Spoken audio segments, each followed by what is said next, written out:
this ride. Cool, we're going over a bridge. Yep. So let's make the bridge to double masculine. I want to talk about that. All right. Here we are on episode 5.2 G53, and we are now entering the woods. Sounds like a star date.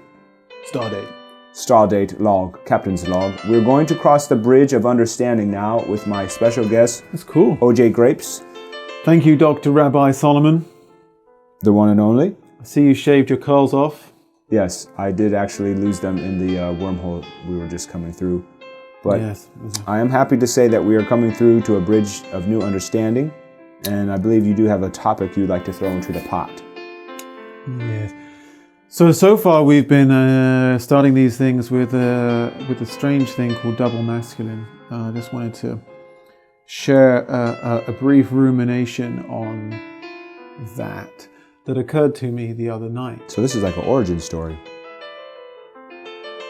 Yeah. Excellent. Crossing the bridge.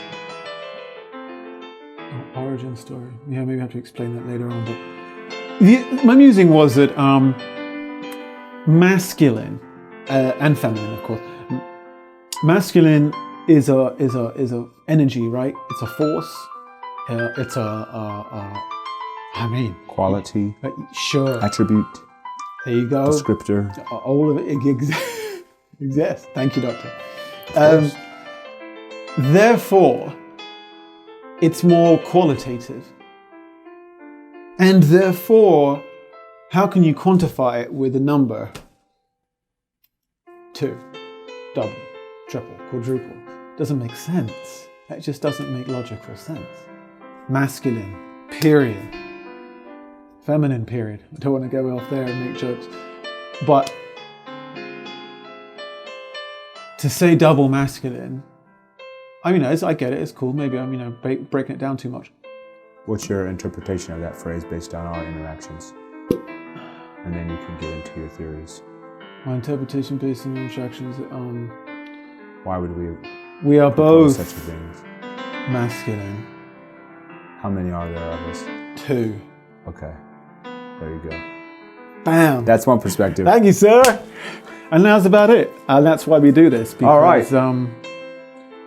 Otherwise we get lost in our own shit. Yeah. Perfect. What's next? Tune in next time where we will now have crossed the bridge of understanding and we'll take you on the trail of tears. Out. You're gonna get. Oh, thank you. Almost got hit in my noggin by my login. I like this ride. It's cool. Can you imagine if you could just go on a peaceful a cart serene ride in the woods by some invisible AI technology that allows us to document a conversation of such? It'll happen. I think it is happening. That sounds quantum. Quantum. Well, that can tie us back to your theory then. So quantum, among many other things, relies on an assumption of something that can't be observed. Did you know that? And yet... you can never fully glimpse it? No, you can't glimpse it at all. It's an assumption, much like we were talking about earlier about black box algorithmic models. They have a certain set of assumptions as inputs, lots of cogitation, you spit out an answer and it falls within a realm of probability. Did someone say Gaussian curve? Your favorite. I like Gauss and Fourier, but we won't get into that. You could be Dr. Gauss next time. Am I moving on from grapes? From grapes to Gauss. Ooh, it's your documentary film. From Grapes to Gauss, a theory of levitativity. Quantum. Yeah, it relies, much like Schrodinger's cat, it relies on, or not. Woof. Schrodinger's dog? We said not cat, so I said maybe the opposite. To cat or not to cat? To cattle. That's the question. Ooh. I don't know why I do this. Yeah, I do. It's kind of fun. Pure Creation Station, brought to you by cacao and fermented beans. Perhaps the magical ones that grow the beanstalk. Jack, tell us more. You climb the beanstalk and you reach the clouds. You pay off some bint who's living up in the clouds to slide back down the beanstalk. There's no allegory there whatsoever. And then you plant them and you get more beanstalks. Excellent. I think like it's a an way- origin story where you get to ascend to heaven if you pay the price. of nature. Brings us back round to organized religions. Wonderful. And now you may tie this through the bridge of your quantum and double masculine and unify.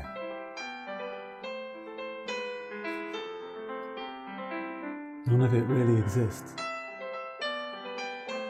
Well, okay. Stories. Perfect. Stories, rumors, Ruminations. such as these.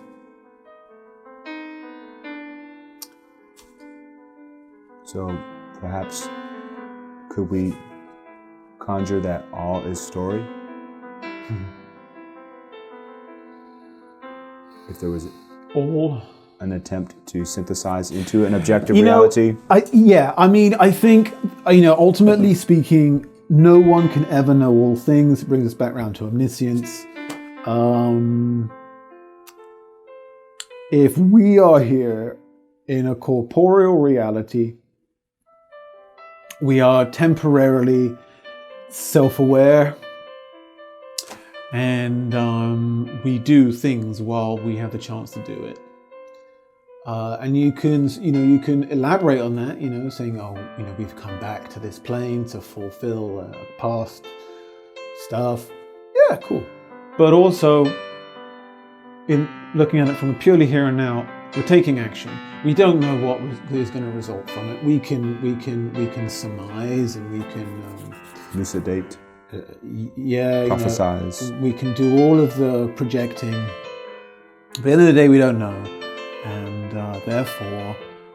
therefore, knowing that, or believing we know that, we've got to do the best we can do at any given time. And if that's the case, then it could be argued that no matter what one does, it is the best they can do at the time. And yeah, I would include all the bad, hideous acts as well. They are clearly in a state that that's the best that they can do, no matter how tragic it might be. Obviously, again, we're able to have these kinds of conversations because of where we live and what's preceded us. It's not entirely lost on me personally that if it wasn't for the military-industrial complex, we wouldn't have the society that we do. So we were talking the other day about gun laws, and we're not going to get into it right now. Too controversial. At least not right now. Maybe in another one we can. But it occurred to me that we can have all these debates about whether to own guns or not and the reasons for it. But at the end of the day, I do think that we have them, period, because of the military-industrial complex needs them. What we said a couple episodes ago, America is the army, is the Washington. the brawns. Yeah, Washington D.C., head of the world power force. London, finances. Rome, Religious dogma. does all the storybooking, dogmatic. You'll be punished if you don't do it this way. So they're the authors. Rome, London pays for financiers, are the financiers, and America protects the agendas. and it's supported by the beef, by the brawn, the muscle. So they're triple A trifecta of triple masculine. global power control. Point being that weapons are prevalent in regular society because look up the ladder a few rungs, the army needs them to maintain the story, to maintain the status quo, narrative. the narrative, absolutely. Which is, if we could sum it up in 30 seconds for our guests. Summarize the global narrative? It could get us into trouble. What's the harm? We've come and gone many times in these forms. Maybe we're here to tell the new story, or maybe just shed light. Ultimately, I think it's self-reflexive. I think it's a reflexive loop. Power begets power. Money begets power. Money begets money. religion begets religion. All of it, pride. It's a self-fulfilling loop. Again, we mentioned this before, a reward once given becomes right. Once you have a certain level, once you occupy a certain echelon of society, very hard to get rid of it, very hard to let it go. Because you know what it can do for you. You have power and control over another entity. For whatever cosmic reasons, that seems to satiate a lot of people's reason for existing. There we go. So, do you have anything to add onto that? So imagine if those narratives were like a stream, and if we find ourselves suddenly in some awareness that we're able to pull ourselves up out of the stream. We've been immersed in it for so long, we didn't even realize that we had this ability to pull out and look at it from a greater perspective. Bigger stream. So we fall into a greater stream. I believe so. Which could you describe as? A different version of the same dynamic. So we can never escape that trinity? I don't think so. How about those who choose to live outside of those? Are they still enmeshed in it? Yes, they are. Absolutely. There's no escaping it on this physical form? We can't escape it. You can't escape religion, money, or power? We can't escape a governing story. By governing, I mean a set of societally accepted belief structures, rules, if you will, no matter where we are. You pull yourself out of one stream, you're just going to go into another stream. Just as a quick addition, so essentially like any country you would go to, you're already falling into that stream just by the fact that it's an existing country with all the goodies that come along. Correct. If you were to leave America, where would you go? Bali. Bali. Well, Bali is a country. And they got government. They got government. They got religion. They got religion. They got money. They got culture. They got money. They got drugs. They got tourism. They got the same things as everywhere else. I left England and came to the States. Different country. Very similar sets of parallel stream. Yeah, very, very similar stream indeed. Probably just a bigger stream. So this brings us back round again to simply being alive, being existent. We are conditioned. We